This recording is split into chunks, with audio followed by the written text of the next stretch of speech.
Hey everybody, Ben Frederickson here alongside Jeff Gordon talking Blues hockey. Gordo, I wouldn't say the Drew Bannister bump has gone flat. I think the team is still playing better, but I think reality has sunk in for this team. We're seeing it in how they're kind of approaching this season with some of the young guys that they're starting to prioritize and some of the guys they're really investing in. The playoffs aren't out of the question.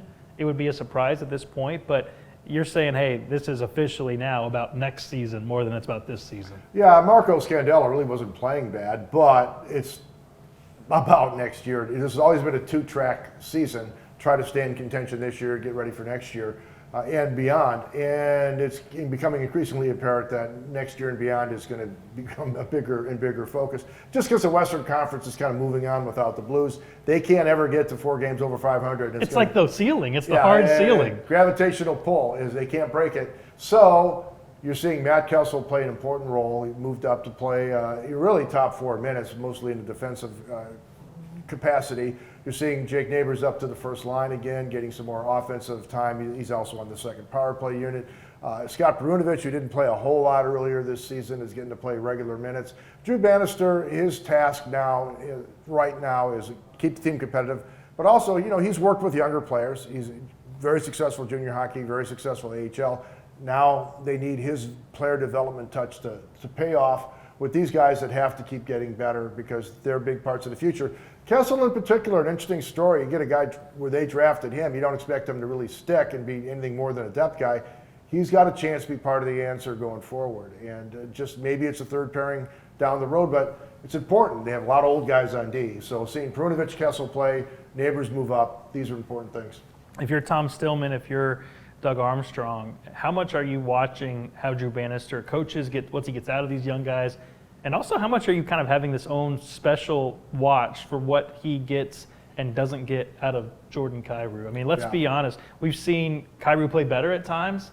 We now have seen him moved from the first line, maybe in a little bit of a, I don't know that it was just a punishment, but a little bit of a shake things up type scenario. Are they monitoring? They're committed to this guy, and Robert Thomas is having a great season. Jordan Kyrou is having a meandering season. Right. How much are they putting on Drew Bannister, fair or not, to say, okay, unlock this player, get the most out of him, and that could influence whether he's the guy moving forward or not? Yeah, it's high on the list, right? Because this guy's got talent. He's got game-breaking talent. We've seen that. We've also seen him struggle. Now, he's gotten better at the defensive end, but he needs to be consistent.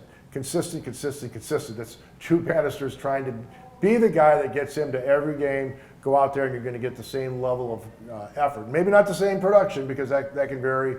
Things happen in hockey, but your level of consistency in terms of your performance, your effort, your attention to details, all those are critical.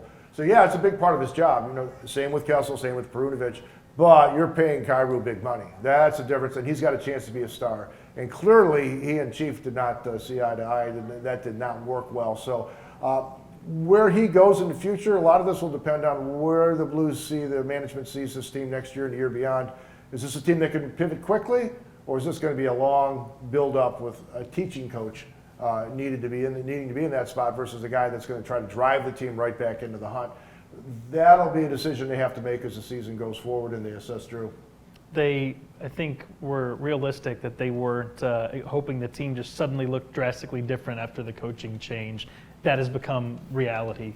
Firing Craig Berube was not the answer for this team. They're going to have to go the hard way, and Drew Bannister will continue to try to get them there. But there are no meaningless games in professional sports. Every game is an opportunity for someone to be a bigger part of this team moving forward as the Blues kind of start to promote aggressively and see what they have in some of these young guys who could be a part of this thing. Keep it locked at stltoday.com for all of your Blues coverage. For Jeff Gordon, I'm Ben Frederickson. We will talk to you next time.